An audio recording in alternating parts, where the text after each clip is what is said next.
I gave you my heart.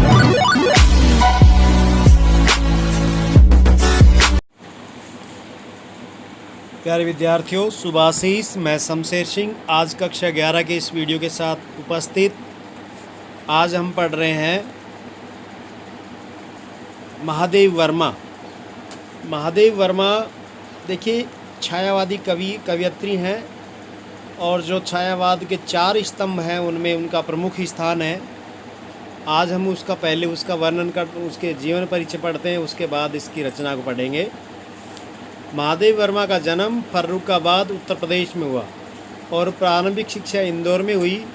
मात्र 12 वर्ष की उम्र में ही उनका विवाह हो गया।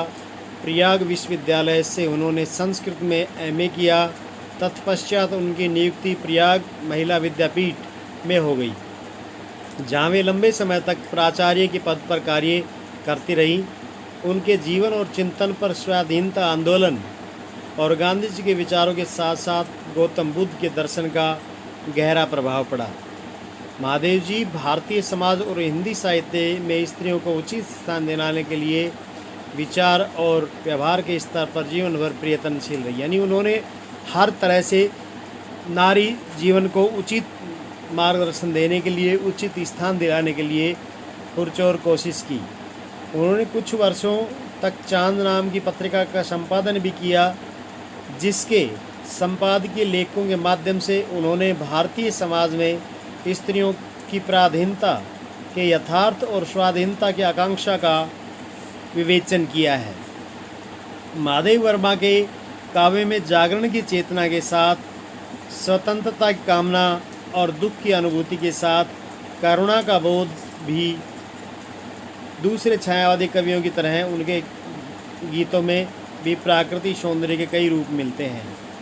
महादेव वर्मा के प्रगीतों में भक्ति काल के गीतों की प्रतिध्वनि और लोक गीतों की अनुगूंज है। अनुगूंज का मतलब उनकी ध्वनि प्रतिध्वनित होती है। उसके साथ ही उनके गीत आधुनिक बौद्धिक मानस के द्वंद्वों को भी अभिव्यक्त करते हैं। अभिव्यक्त का अर्थ होता है प्रकट करना। महादेव वर्मा के गीत अपने विशिष्ट रचाव और संगीतात्मकता के कारण अत्यंत आकर्षक हैं। लाक्षणिकता, चित्रमयता और रहस्याभास उनके गीतों की विशेषता है। महादेव जी ने नए बिंबों और प्रतीकों के माध्यम से प्रगीत की अभिव्यक्ति शक्ति का नया विकास किया। उनकी काव्य भाषा प्राय तत्सम शब्दों से निर्मित है। भारत सरकार द्वारा उन्हें पद्म भूषण से सम्मानित किया गया है। यामा के लिए उन्हें भारतीय ज्ञानपीठ पुरस्कार मिला। महादेव वर्मा की प्रमुख काव्य कृतियाँ हैं निहार, रश्मि, निर्जा, संध्या गीत, यामा और दीपशिखा। कविता के अतिरिक्त उन्होंने सशक्त गद्य भी रचा है, जिसमें रेखा चित्र, संस्मरण प्रमुख हैं। पथ के साथी, अतीत के चलचित्र तथा स्मृति की रेखाएं उनकी कलात्मक गद्य रचनाएं हैं।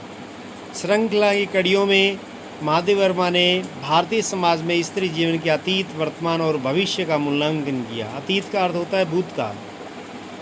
पाठ्यपुस्तक में उनके 2 गीत संकलित किए गए हैं। पहला गीत स्वाधीनता आंदोलन की प्रेरणा से रचित जागरण गीत है, जिसमें भीषण कठिनाइयों को चिंता न करते हुए कोमल बंधनों के आकर्षण से मुक्त होकर अपने लक्ष्य की ओर निरंतर बढ़ते रहने का आह्वान है।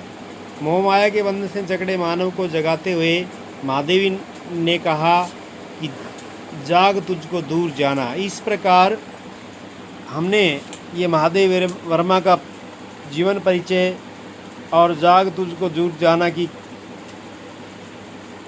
कथा का संक्षेप ये पढ़ा और आगे हम अगली कविता अगले वीडियो में पढ़ेंगे। धन्यवाद।